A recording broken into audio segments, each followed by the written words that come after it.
Hello, and welcome to the first fantasy development meeting. It's 3 minutes past our scheduled time, and this is for those that were unable to make the meeting. So, a couple of things I want to put on the table first. I want to lay out just kind of where we sit. Uh, Steve, you mentioned that you were going to work on a little bit of clothing when you get the chance.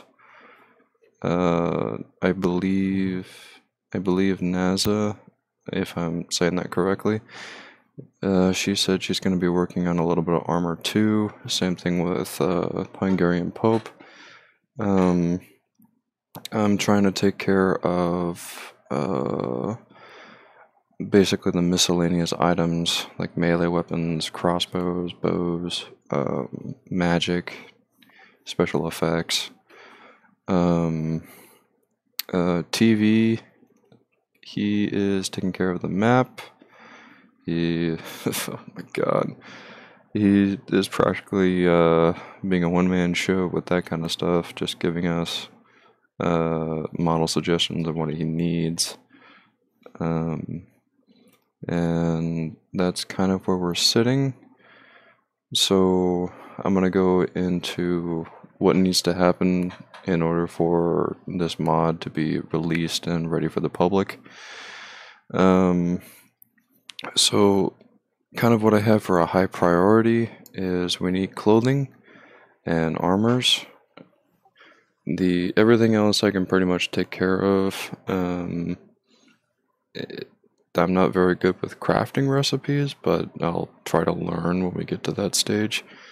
Um, we so just to make that clear, our high priority is clothing, just for the sake of immersion, and if we kind of need it because we don't want to have everybody running around in military gear in a fantasy setting.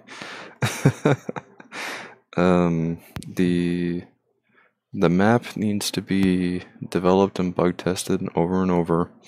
I'll need everybody on station for that whenever it comes out. Map objects, if any, need to be unitied and put on the map by TV. And we just kind of need to give them a little bit of heads up of where it needs to be. I still want to do the sort of special developers corner on the map, just like cool items that will be map objects for everybody to see. Won't take up too much space or cause too much lag. Just a small little corner, giving thanks to everybody that worked on the project. And this is for a lot later down the road. It's kind of my final item. Crafting recipes are a core part of the mod because I want blacksmithing, mining, and ore gathering, as well as trading with NPCs to be a prime thing. Just the main economy, and of course, enchanted weaponry, such as my animated textures on swords and whatnot, will do a little bit extra damage, not much, but enough to be a noticeable difference. But I want those to be the super rare, hard to obtain items that will give some incentive to players to do economy. Is there anything else that anybody would like to add? Kind of an No, open mic. got nothing. Well, yeah, I was thinking if one of us could discuss sort of their own details regarding the project and their progress. Yeah, sure. Who wants to start that? Because I've been rambling a little bit, and I want to give somebody else a chance to talk. Yeah, I guess I can start because I brought the subject. Sure thing. Yeah, so I've been pretty much out of the loop lately, but I came back into the scene because lately I've been just having a bunch of great ideas, and I've been mainly developing soft assets. So part of what makes a server or a game mode like this fun in the end is, of course, the hard assets. So what I mean by hard assets is the the fantastic models that the players are developing, the structure assets, the objects, the bots, the effects, but also there's soft assets that need to be developed, and these are basically mostly plugin mediated gameplay loops and features, and that's sort of what I've been working on.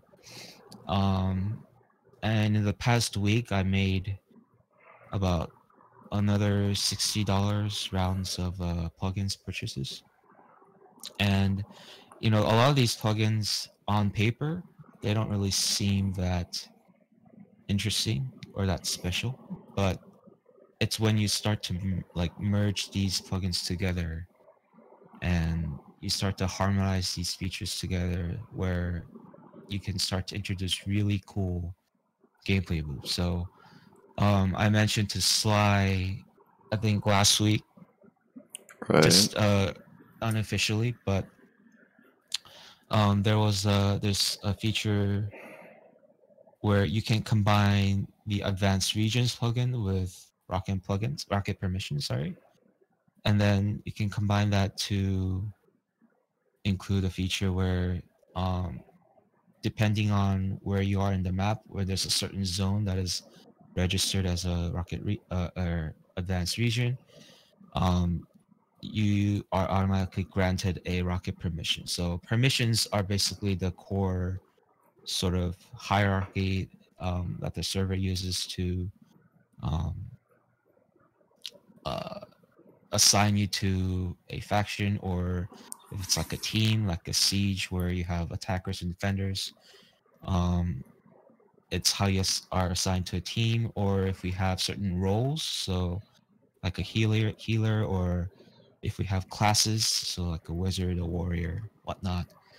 That those are all managed by permissions. So there's interesting ways to manage permissions automatically instead of having staff just manually having to assign players to certain groups.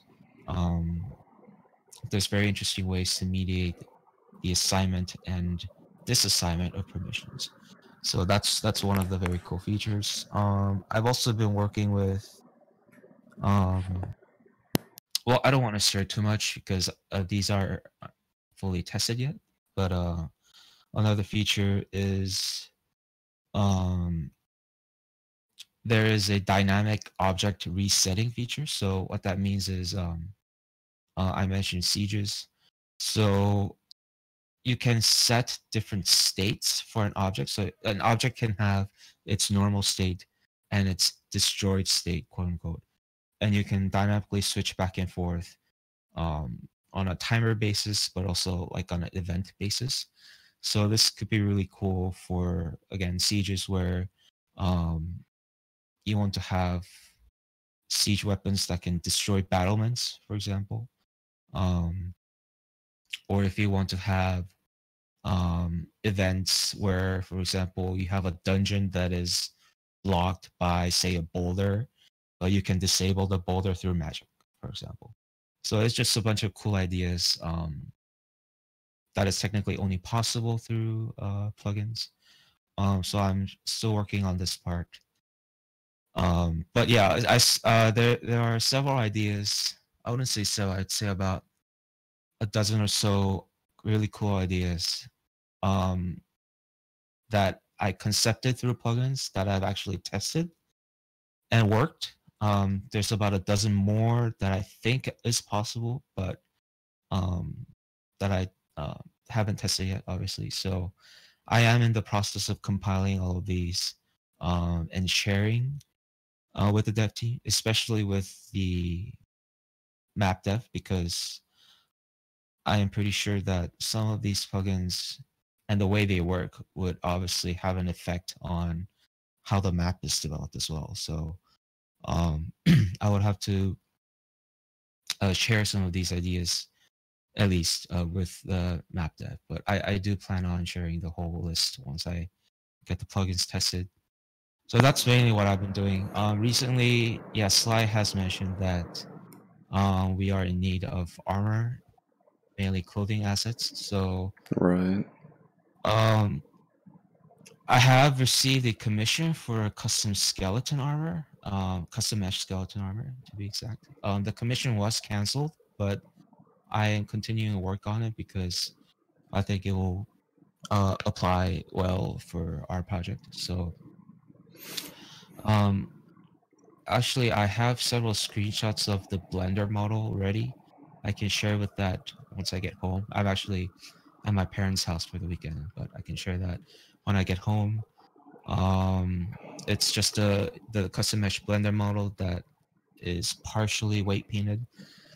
But with that, with the skeleton base model, I think the gist is that it's to be used as the replacement for zombies. So as the base sort of PvE enemy for players to fight against. So my base inspiration for the skeleton is the Minecraft skeleton, but you'll see what I mean. I'll share the screenshots pretty soon. So I'm working on that. After that, I'm just gonna post something in a discussions chat. So I am a bit of a medieval history buff, because I like to play a lot of medieval games. So I know a bit about medieval armors and what their types are. So if you can see the tiers sort of that I posted, there's sort of the unarmored tier. That's basically padded clothing, so padded armor. And those are Akitans, which are basically a padded coat that covers your upper torso, sort of above your thighs, and it's padded. But the fact that it covers your upper thighs and possibly up to your ankles, or sorry, to your knees, means that it's gonna look prettier as a custom mesh, because obviously with the base unturned clothing, the way it works is that it's just a skin over your base unturned character. So having it as a custom mesh just makes it pretty, and you can also add additional armor pieces on top of that. That's no big issue. So Akitans and Gambesons. Gambesons pretty much the same as an Akitan. Akitan's a bit shorter usually, so Akitans usually go up to your thigh. Gambesons pretty much go up below your knees. But it's a pretty much the same concept. It's padded armor. So when you have during the high medieval ages, this is what your common soldiers would wear to battle, is padded armor. And then the second tier is mailed armor. So there's 3 different types of mailed armor. So there's the hauberk, which is similar to like a mailed shirt. So think of it as like a shirt that you're wearing that's made out of mail. A mailed surcoat is basically a longer mailed suit. So coverage wise, it's similar to a gambeson's in the way that it's a long sleeved, goes down to your knees. It's a male suit, but there's also an additional piece of clothing, a cloth surcoat that goes over it, and in that surcoat you can display your heraldry. So I don't know if we're introducing heraldic variations into the armor pieces, but we can introduce that optionally to the surcoat over it. And I can actually share some screenshots later to elaborate on what these different pieces are. And the habergeon is basically sort of it's an intermediate between a hauberk and a surcoat, and it's just a long mailed armor piece. So these armor pieces are the base custom meshes, and we can make variations like reskin versions based on, for example, if we're having heraldic variations, we can just easily copy and paste and just change out the texture files. Or we can make very slight like mesh variations. But these are basically the large sort of types of custom meshes that at least I plan to make. I saw was it Crayon? He posted some very cool Gothic plate armor. I believe that That was can, yeah. I believe that was Hungarian Pope that did Oh, that. Hungarian Pope, right? Yeah. Yeah, you're right. We can find a way to make that work with this. We can also make like a non-custom mesh version and a custom mesh version. That's fine. I mean, I think variations, the more is the better. So, yeah, that I can discuss with the people that are actually making the assets. But this is just my plan for now. So, I think they have the higher say when it comes to deciding what sort of assets to make. But once, again, the plan is once I get the skeletons working, I'm just gonna go down this to start with the padded armor and start fleshing out some custom meshes for the team. So that's the plan, at least for me. Yeah, so I'll end it there and have let other people speak. Okay. In terms of what I've been working on, you guys probably have seen it floating around, but I have been working on daggers and Skyrim assets. It'd be really cool to get some of those armors incorporated for more of a fantasy feel. But the armor suggestions that you gave, Steve, are they would really work for what we're going for. I know some of the people are going for you do your first quest and you get like a rustic set of armor or a rusted old plate mail, and that'll offer like basic protection until you can go out and mine the ores and build your own using the crafting system. Because I do plan on incorporating ingots that have to be smelted from ore you pick up from various mining sites. And I want to thank Lostic for providing those models for me, as well as combining it with a certain skill set, as well as blacksmithing tools and leather cloth or leather straps for the handles and whatnot. Again, we have to talk to TV about, or the map developer, about incorporating some of those mining sites as soon as I can learn how to physically model them and incorporate them. But I'm gonna continue to do what I do best, and that is melee weapon modeling and just sort of the general supply items used for the crafting system and trinkets and whatnot, as well as food, water, healing items, etc., etc. Once we get to a base point where we have enough armors to keep things diverse, we have enough melee weapons to keep things interesting, I do plan on every month or so releasing new updates, just with more weapons, more items, more crafting systems. And yeah, that's kind of my general plan and what I've been working on. So far, just daggers. I have a lot of daggers to do. I have a lot of swords to do.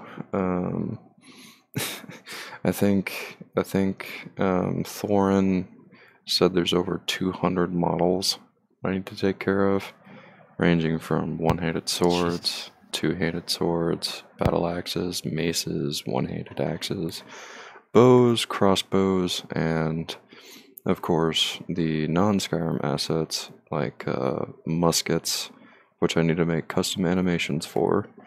That's going to be an experience. And hopefully by the end of this, I'll have well over 300 custom models ranging from melee weapons, ranged weapons, siege type weapons like explosive powder, magic spells, which I came up with a theory on how to tackle that. Basically, you find a spell book, kind of like how you would in Skyrim, and then you would salvage that crafting book into 5 essentially impact grenades, but the grenades will have like a special effect to them, like one will shoot lightning or flame or gas that blocks everybody's view, and that's kind of how I'm approaching magic. I'm not sure how I'm going to approach magic staffs. Maybe I might make it a gun for Unturned, if for those that understand modding and how limited we are in it. But the staff would be pointing forward, and the reload animation would be to replace the crystal on the end of the staff. And then, of course, we can make the crystals craftable and whatnot. If I may ask something. Yeah, sure. So there was a I think it was Tales of Terror, by Yeah. Spyjack, had some staff-based weapons, and I think the way they did it was the staff was registered as a gun in the files, and the different types of, so I think there was like a fire staff, like an ice staff and whatnot, and Right. that was all one staff, but I think it was different calibers, and you have different muzzle effects and also different impact effects for Right. each. I don't know about the damage though, or like situational, like conditional based Right. damage, but I think that's the approach that he used. Okay, that would definitely work. They would all be bundled as, again, for those who are familiar with modding, they would all be bundled as launchers in Unity with a projectile prefab. Kind of is exactly like you would set up a rocket launcher.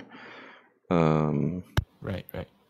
And that way, when you cast a spell using the staff, quote unquote, you can see the ice shard or the gas or the flames flying through the air at a slow speed.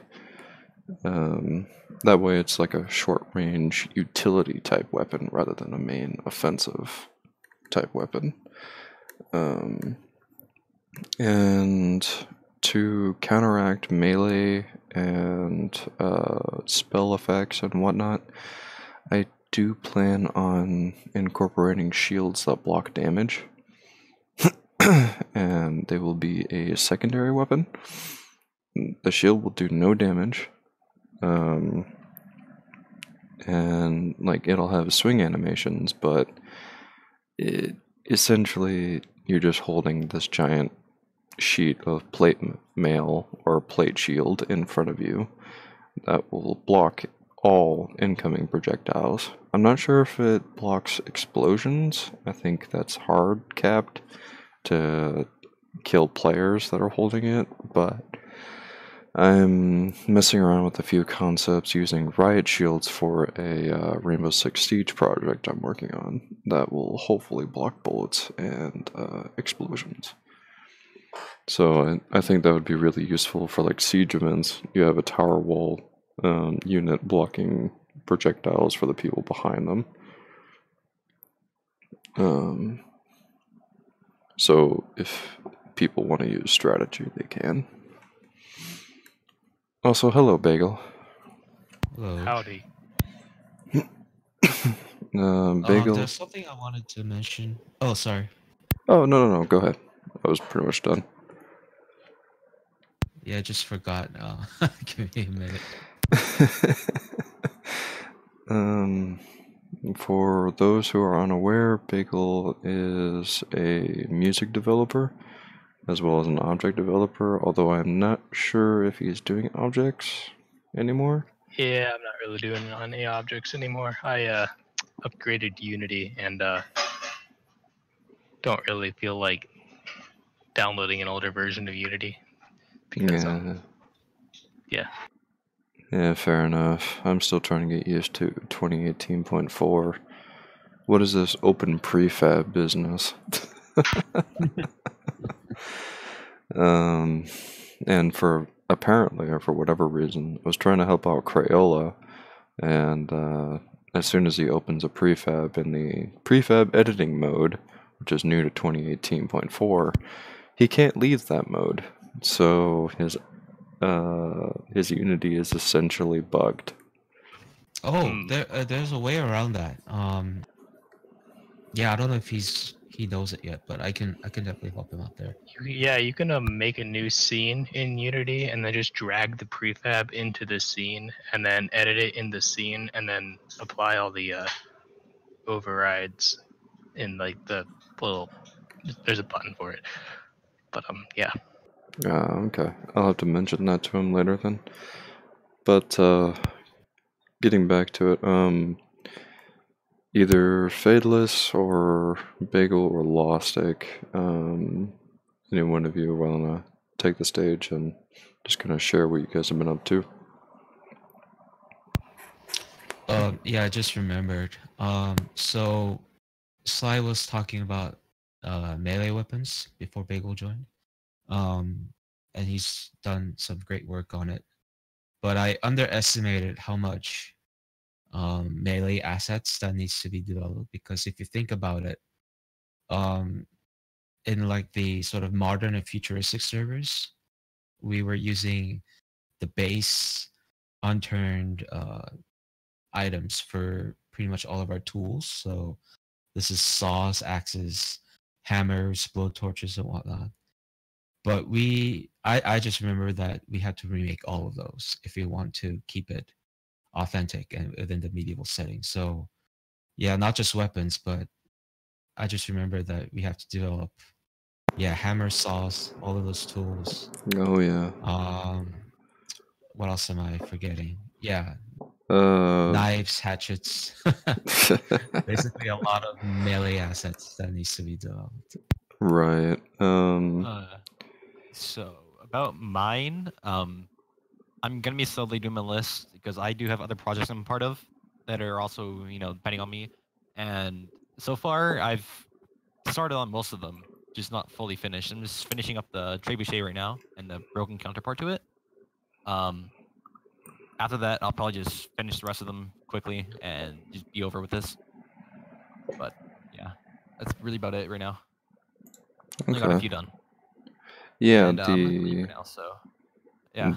The ballista or trebuchet looks really, really good. I'm thinking in terms of like base rating, this is a placeable object that functions like a vehicle, just can't move very well. Or this is just it's an object for the map. So wait, sorry. Yeah. So is it an object or is it a it's an object. Okay. I don't do anything. An object that shoots projectiles? I'm not. No, it's just stationary. That's it. Okay. Yeah, that's what I was told to do.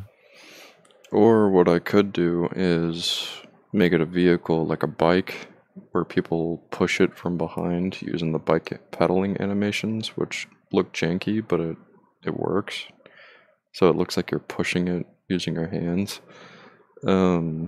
And then we can make like a little seat. We can make like a little seat on the side. Right now to go eat. So yeah. See you. Okay. Guys, have a nice night. Thanks for attending, Fadeless. Yeah, you're welcome. But yeah, I mean it could work. Yeah, like you said, Sly. But yeah, if he has the base model, which I haven't seen yet, but I'm assuming it's fantastic. It's catapults. It's in his devlog. Let me add you. So catapults are usually developed on wheels. So like you said, they can be pushed into position. But trebuchets are usually built on site. So it has wheels. Yeah, it can be edited, but the model basically looks like a trebuchet. So what we can do is we can use the concept that was ANA used for their artillery pieces, which was basically a placeable vehicle, like you said, using the May shift concept. Right. Give it 0 speed and acceleration, so it can't be moved, but you still have a turret slot that you can maneuver to aim your artillery pieces. And what else? Yeah, the only problem I see would be the reload animations. I don't know if you can actually include custom reload animations. And there would also be a quote-unquote driver slot, because actually never mind. Yeah, you can have a driver slot and a turret slot at the same slot. So yeah, we can figure that out. But the point is we can have a way to make this work with the vehicle system. Yeah, that would be great. I guess the next person on the list would be Bagel. Yep. I haven't done too much, but I made a kind of a draft, more of like an idea. Waiting for feedback of what y'all think, but I put it in my devlog. It's a kind of a song for what you'd hear in the cities and whatnot. I can make a few different city tracks that all sound somewhat similar but are different, so it doesn't get super repetitive. Yeah. I have it playing right now, just so it's on the devlog. And so far it sounds really good. I like it a lot. All right. Which area were you thinking this was a part of? I was just trying to do general city stuff. Okay. Yeah. I think how we would make this work is attach the looping sound to a map object and just kind of drag it underneath whichever area we're hoping to place sound in. Yeah, that'd probably work. Just to give my experience with this, so I previously experimented with sort of ambient sounds and songs for the maps and projects that I've been working with. So previously we had a very medieval themed safe zone for our modern server. And the way I did it was I made a Unity effect which played a sound. And it was like an ambient sound, so it was like a medieval song that was obviously copyrighted. And I overlaid it with like city ambience, so like just white noise of people talking and moving. The only problem that I encountered, and this could probably just because I'm just not experienced with effects, is that I didn't find a way to adjust the volume of the sound. So when you add a sound container for your effects, there is a volume setting, but it seems that despite setting it to as low as I could, the volume is just full on in the server. So yeah, I just had issues with the volume settings with effects. Did you have any issues with? So I presume you made an audio source on a Unity object and basically imported that, right? Did you mess around? Yes, with the audio source. I added that to an effects game object. So not an object, just an effect, and you can place effects on the map. Yeah, so that's basically how I did. Did you do anything with the roll-off settings? Yes, so the sound does. So if you're talking about like the volume decreasing the further you're away from the town, that still works. The issue is that when you're actually in the town, like the volume is the music is so loud. For these kinds of things, at least what I was thinking was that the music not be too loud, so you can at least like hear conversations and whatnot. Yeah, I can give you guys few different clips of or tracks, and I can have different volumes for each one. You guys can experiment with that. Okay. It's really easy to export different I'm volumes. just saying. I just wasn't able to crack or figure out how to adjust volumes. That's just it. So Yeah. if All right. you are able to figure it out, or if anyone else can figure it out, and if you can actually shed light on this matter, that'd be great. Yeah, I'm not sure if I can really help to the Unity aspect of things, but I can just lower the volume of the track. Yeah, the really weird thing is I tried that too. So I used what's that audio Audacity? Audacity, yeah, there you go. Yeah, that's my And favorite I app. just lowered the volume to just as low as I could. So where you see the frequencies, like you can't even make out the spikes. That's how low I turned it down. But regardless of the audio volume of the actual tracks, yeah, the volume is still like full on 100% when you play it in the server. So yeah, it's really weird issue. Like I wasn't able to figure it out. But Yeah, that sounds strange. Out of curiosity, which Unity version were you using at the time? let me check now. Actually, it's been a while. Let's see.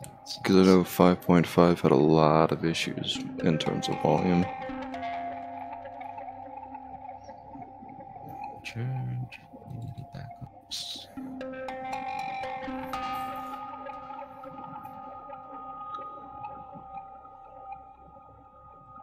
Yep, 5.5. Yeah, 2018 might have fixed that. So, something I wanted to ask, and feel free to leave a comment on the YouTube video whenever I get this devlog up.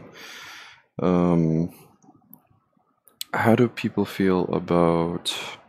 So, in Dungeons and Dragons, is everybody familiar with, like, spell slot level? A little. As you level up, there are different tiers of spell slots that allow you to do more things. Like, you go from using cantrips, which are basic non-spell slot things, you get a level 1 that do a tiny bit of damage, and then as you go up, you can cast like Fireball, which I think is a 5th level spell slot. Don't quote me on that. But I was talking in terms of 9th level spell slots, and one of them is Meteorite. And how I would make this work is it's essentially a thrown grenade, but it spawns a giant meteor that flies down from the sky and impacts the spot. I've seen it done before with an airstrike sort of pseudo plugin slash trap asset. And what it would do is it would cause a missile, or in our terms, a meteorite to fly down from the sky and do massive AoE. I don't know how you guys feel about that, but it's certainly something that we can have happen with like a very, very rare spell book. Yeah, I mean, as long as we find... Oh, sorry. Continue. Oh, I was just saying that'd be pretty cool if we had a plugin developer. Yeah. Yeah. I can try to get a few on board, but I'm just throwing out ideas. And I've been playing way too much D&D. I think we could just use the base airstrike plugin. I'll have to check that over again, but just swap out the effects. I do recall seeing an effect ID slot for the airstrike plugin. I'll have to confirm this, but if there is one, I'm assuming you can just make a Unity effect with the meteorite and just swap it out. But yeah, I think that's a great idea in general. Like, as long as we can find a way to balance it, Right. because I'm a sucker for the old Warhammer, so like the tabletop medieval Warhammer, and there's I don't know if any of you guys have played Total War Warhammer, but they're basically mages that can hurl boulders from the sky and just wipe out entire armies and whatnot. So I just been a sucker for those. So it'd be nice to add those in. Yeah, I used to play the old Warhammer games back on my dad's old Windows 98. But that's just a thought that I'm throwing out there. Just for it to be on the devlog for people to give feedback on. And of course, we're taking suggestions on how to balance it. And, in like a subsequent meeting, we'll go back and see what people have suggested. Let's see. I've covered everything that I need to cover. Would Lostic like to provide any feedback or comments, concerns?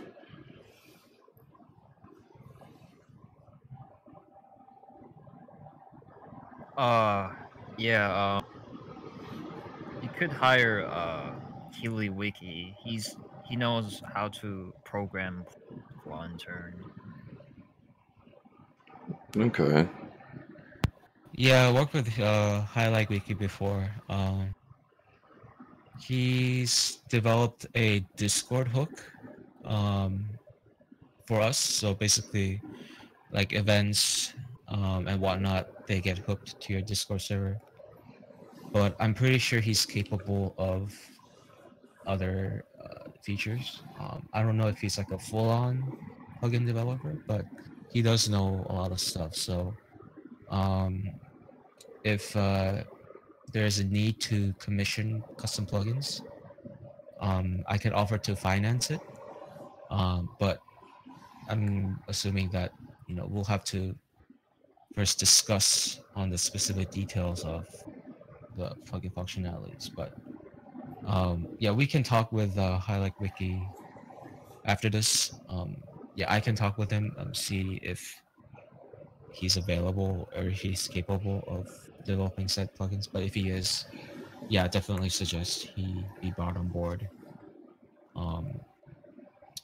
I don't think it's yeah, I don't really like to ask him to develop plugins for free. It's just my type of thing. So if he sort of needs an incentive to come on board, yeah, I can definitely help finance it. We sincerely appreciate it. One other thing, something to maybe explore in the future. My friend, he was, I think, a part of the development team for a while. He did a lot of coding in Python. His name is Unknown54. He developed a Discord hook that tied the server chat in-game directly to a Discord channel. So anytime somebody would connect or say something, it would be logged right there in the channel for anybody to see. That's nice. Yeah. Y'all want to hear a fun story of something I did with Python and Unturned? Yeah, sure.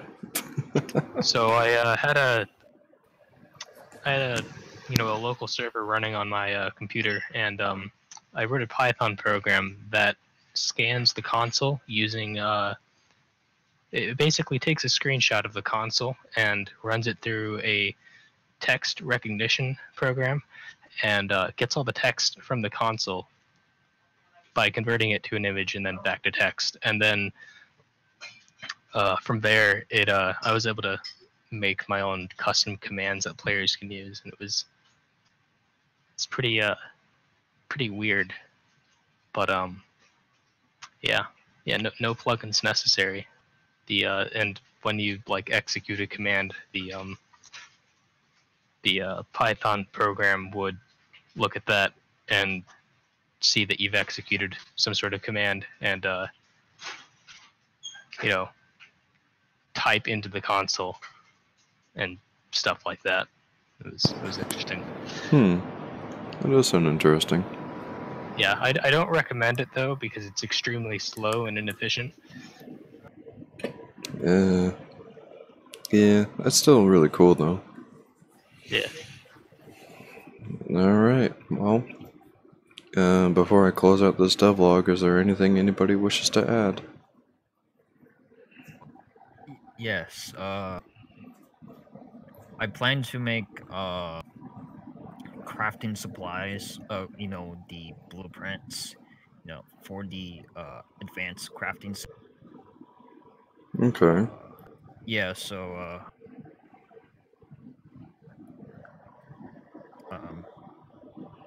yeah. So it's gonna be for smithing, weapons, and armor, and probably potions and other stuff.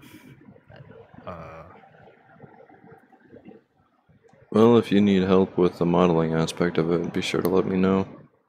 oh, I mean, I just already made one, so I got I have the plan on my paper. I can show it to you. Just let me find it. Okay. Yeah, I definitely know Lostic knows his way around crafting system. He's worked with me before on this. My only suggestion to you is that I would suggest sort of maybe an Excel, but really any type of spreadsheet program would work. Um, it's just that, like, for example, when you have one crafting recipe where the products are relied on by like another crafting recipe, like it just gets really messy. Um, and I'm not really good at crafting either, but all I know is that it can get very complicated. But I know that it can be eased up to some extent using a plugin. Sorry, a spreadsheet, and you can hyperlink different recipes and products to each other. So cross-referencing each other, and I can help with that on that. So yeah, if you're actually thinking of sort of drafting crafting recipes, yeah, definitely go with a spreadsheet program. Okay. Alrighty. Anything else anybody wants to add? I'll take that as a no. Alrighty. Well, this has been Wait. our. I was in the process of posting idea on Discord. Yeah, sure. Where are you posting it? I created a channel called Oh. Crafting, Advanced Crafting Idea.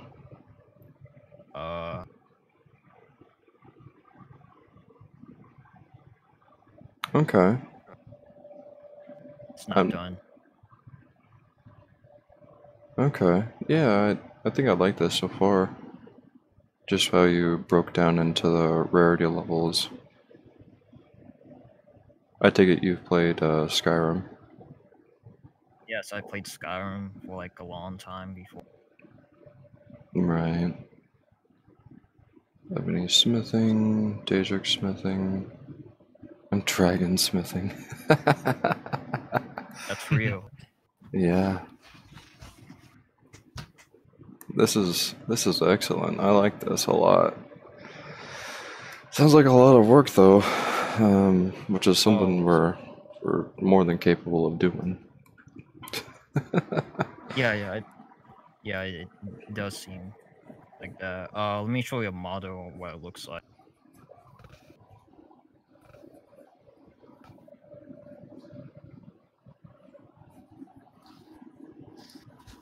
Yeah, in the meantime, I'm keeping my eyes out for other potential people that we can scout into our team. There's 2 others that I've previously worked in the past, and I know that they're still continuing needed dev.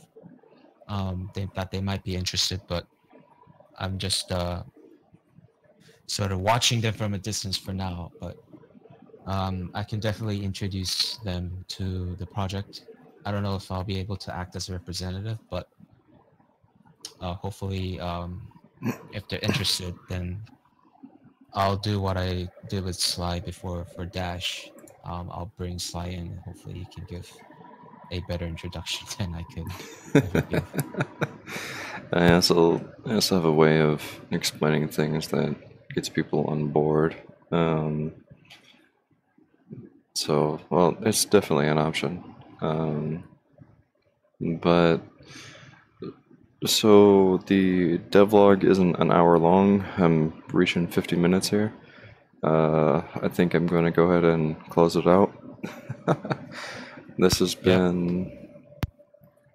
been our first fantasy development log on 2/8/2020, and if you have any comments, feedback, or suggestions, please leave it in the video description.